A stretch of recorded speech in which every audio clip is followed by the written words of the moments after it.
Lomé Actu. Prix Nobel de la paix, 6 choses à garder en tête.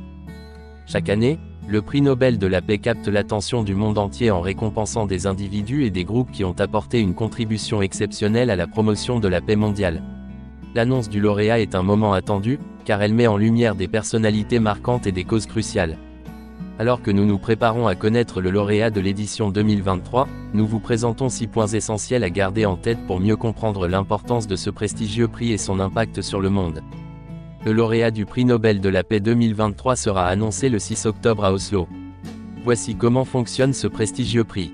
Qui peut gagner? Selon la volonté de l'industriel suédois Alfred Nobel, l'inventeur de la dynamite, le prix doit être décerné à la personne qui aura fait le plus ou le mieux pour promouvoir la fraternité entre les nations, pour la suppression ou la réduction des armées permanentes et pour la tenue et la promotion de congrès de la paix. Des milliers de personnes peuvent proposer des noms, membres de gouvernements et de parlements, chefs d'État en exercice, professeurs d'université en histoire, sciences sociales, droit et philosophie, ainsi que d'anciens lauréats du prix Nobel de la paix, entre autres. Cette année, il y a 351 nominés, bien que la liste complète soit verrouillée dans un coffre-fort pendant 50 ans. Parmi les favoris des bookmakers cette année, on trouve le président ukrainien Volodymyr Zelensky et le russe Alexei Navalny, bien que les experts estiment qu'ils ont peu de chances de gagner. Zelensky est un leader en temps de guerre, alors que le comité s'est concentré sur la Russie l'année dernière, ce qui réduit les chances des deux hommes. Qui décide? Le comité Nobel norvégien, composé de 5 membres nommés par le Parlement norvégien, est l'arbitre. Les membres sont souvent des politiciens à la retraite, mais pas toujours. Le comité actuel est dirigé par un avocat et comprend un universitaire. Ils sont tous proposés par les partis politiques norvégiens et leur nomination reflète l'équilibre des pouvoirs au Parlement norvégien. Comment font-ils leur choix? Les nominations se clôturent le 31 janvier. Les membres du comité peuvent faire leur propre nomination au plus tard lors de la première réunion du comité en février.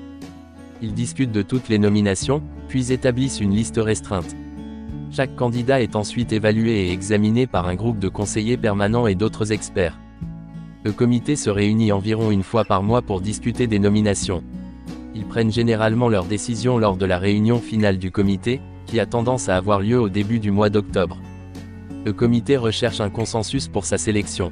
En cas d'absence de consensus, la décision est prise par un vote à la majorité. La dernière fois qu'un membre a démissionné en signe de protestation remonte à 1994, lorsque le dirigeant palestinien Yasser Arafat a partagé le prix avec les Israéliens Shimon Peres et Yitzhak Rabin. Qui est nominé? Bien que la liste complète des nominations soit gardée secrète, les personnes qui les proposent sont libres de les divulguer. Parmi les noms dévoilés, on trouve Greta Thunberg et sa compagne militante pour l'environnement Vanessa Nakat, le politicien russe de l'opposition emprisonné Vladimir Kara-Murza et la manifestante chinoise Peng Glifa.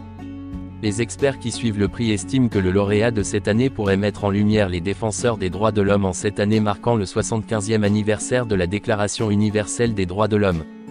Le comité pourrait également mettre en avant la question du changement climatique et récompenser le mouvement Fridays for Future, lancé par Greta Thunberg. Que reçoit le lauréat?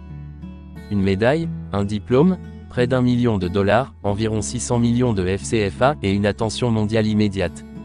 L'archevêque sud-africain Desmond Tutu, lauréat en 1984, a déclaré que devenir lauréat du Nobel était une épée à double tranchant. Un jour, personne ne me connaissait. Le lendemain, j'étais une star, est-il cité dans sa biographie autorisée. Quand auront lieu l'annonce et la cérémonie? L'annonce sera faite à 11h CET, 9h GMT, le 6 octobre au Norwegian Nobel Institute à Oslo par la présidente du comité Nobel norvégien, Berit Reiss-Andersen. La cérémonie se tiendra à l'hôtel de ville d'Oslo le 10 décembre, jour anniversaire de la mort d'Alfred Nobel. Lomé Actu.